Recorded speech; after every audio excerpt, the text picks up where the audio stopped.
Hi all, ഈ ഒരു വീഡിയോയിൽ നമ്മൾ ഡിസ്കസ് ചെയ്യാൻ പോകുന്നത് റവന്യൂ ബഡ്ജറ്റിനെ കുറിച്ചാണ്. റവന്യൂ ബഡ്ജറ്റിൽ നമ്മൾ ഇൻക്ലൂഡ് ചെയ്യുന്നത് റിക്കറിംഗ് ആൻഡ് നോൺ റിഡ്യൂമബിൾ ആയിട്ടുള്ള ഐറ്റംസിനെയാണെന്ന്. അതായത് തുടരെ സംഭവിക്കുന്ന വരവുകളും ചെലവുകളും അതുപോലെ തന്നെ നമുക്ക് വീണ്ടെടുക്കാൻ സാധിക്കാത്ത ഐറ്റംസിനെയാണ് റവന്യൂ ബഡ്ജറ്റിൽ ഇൻക്ലൂഡ് ചെയ്യാന്ന് പറഞ്ഞു. അപ്പോൾ റവന്യൂ ബഡ്ജറ്റിൽ നമുക്ക് റവന്യൂ റെസീപ്സും ഉണ്ട്, അതുപോലെ തന്നെ റവന്യൂ എക്സ്പെൻഡിച്ചറും ഉണ്ട്.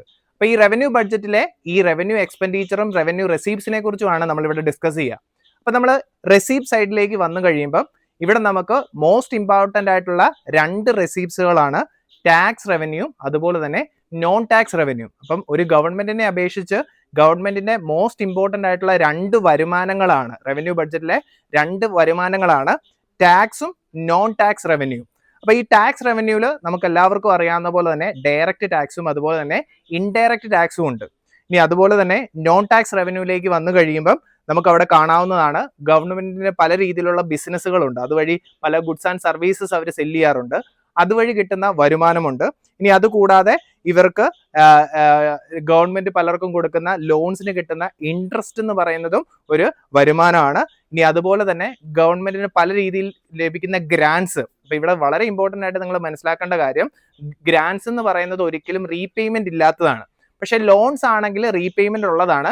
അത് ഒരിക്കലും റവന്യൂ ബഡ്ജറ്റിൽ നമ്മൾ ഇൻക്ലൂഡ് ചെയ്യത്തില്ല, അത് ക്യാപിറ്റൽ ബഡ്ജറ്റിലാണ് ഇൻക്ലൂഡ് ചെയ്യുക. ഇനി ഈ റവന്യൂ ബഡ്ജറ്റിലെ എക്സ്പെൻഡിച്ചർ സൈഡിലേക്ക് നമ്മൾ വന്നു കഴിയുമ്പം അവിടെ മോസ്റ്റ് ഇമ്പോർട്ടൻ്റ് ആയിട്ട് നമുക്ക് വരുന്നത് ഇൻട്രസ്റ്റ് പെയ്ഡ്. അതായത് പലപ്പോഴും ഗവൺമെന്റ് എടുക്കുന്ന ലോൺസ് എന്ത് ചെയ്യണം, അതിനുള്ള ഇൻട്രസ്റ്റ് ഇയർലി അല്ലെങ്കിലും പല രീതിയിലുള്ള പീരിയോഡിക്കലി അവർ ഇൻട്രസ്റ്റ് പേ ചെയ്യേണ്ടതാണ്. അപ്പം ഇങ്ങനെ ഗവൺമെന്റിന് ഉണ്ടാകുന്ന ഇൻട്രസ്റ്റ് പേയ്മെന്റ് ഈ ഒരു റവന്യൂ ബഡ്ജറ്റിലെ ഏതാണ് എക്സ്പെൻഡിച്ചർ സൈഡിലാണ് നമുക്ക് പലപ്പോഴും ഇൻക്ലൂഡ് ചെയ്യുക. അപ്പൊ ഇവിടെ നിങ്ങൾ മനസ്സിലാക്കേണ്ട കാര്യം, ആ ലോൺ ഒരിക്കലും റവന്യൂ ബഡ്ജറ്റിലല്ല, പക്ഷെ ആ ലോണിന് അടയ്ക്കുന്ന ഇൻട്രസ്റ്റ് പേയ്മെന്റ് എന്ന് പറയുന്നത് ഈ റവന്യൂ എക്സ്പെൻഡിച്ചർ സൈഡിലാണ് വരിക.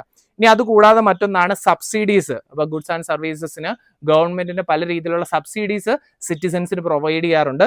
ഈ സബ്സിഡീസും ഇൻക്ലൂഡ് ചെയ്യുന്നത് ഈ റവന്യൂ എക്സ്പെൻഡിച്ചറിലാണ്. ദെൻ അതുപോലെ തന്നെ സാലറീസ് ആൻഡ് പെൻഷൻ, ദെൻ അതുപോലെ തന്നെ ഗ്രാൻസ് ഗിവൺ, സ്റ്റേറ്റുകൾക്കും അല്ലെങ്കിൽ മറ്റ് ചില ബോഡീസിനും ചില ഗ്രാൻസുകൾ ഗവൺമെന്റ് കൊടുക്കാറുണ്ട്. അപ്പൊ ഇതൊക്കെ എന്താണ്, എക്സ്പെൻഡിച്ചർ സൈഡിലാണ് ഇൻക്ലൂഡ് ചെയ്യുക. അപ്പൊ ഇവിടെ നിങ്ങൾ ഈ ഗ്രാൻസ് നമ്മൾ ഓൾറെഡി നമ്മൾ നോൺ ടാക്സ് റവന്യൂവിൽ നമ്മൾ കണ്ടായിരുന്നു.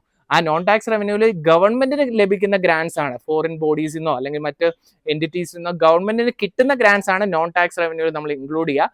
ഗവൺമെന്റ് കൊടുക്കുന്ന ഗ്രാൻസ് ആണ് എക്സ്പെൻഡിച്ചർ സൈഡിൽ നമ്മൾ ഇൻക്ലൂഡ് ചെയ്യുക. അപ്പൊ ഇവിടെ നിങ്ങൾ നോക്കുക, നമ്മൾ ഓൾറെഡി പറഞ്ഞ പോലെ ഈ റവന്യൂ ബഡ്ജറ്റിൽ എന്താണ് റിക്കറിംഗ് ആൻഡ് നോൺ റിഡ്യൂമബിൾ ഐറ്റംസ് എന്നാണ് പറയുന്നത് അല്ലെ. ഇപ്പൊ ഡീറ്റെയിൽ ആയിട്ടുള്ള വീഡിയോ നിങ്ങൾക്ക് യൂട്യൂബ് ചാനൽ അവൈലബിൾ ആണ്.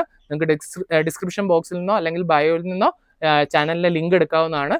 Thank you.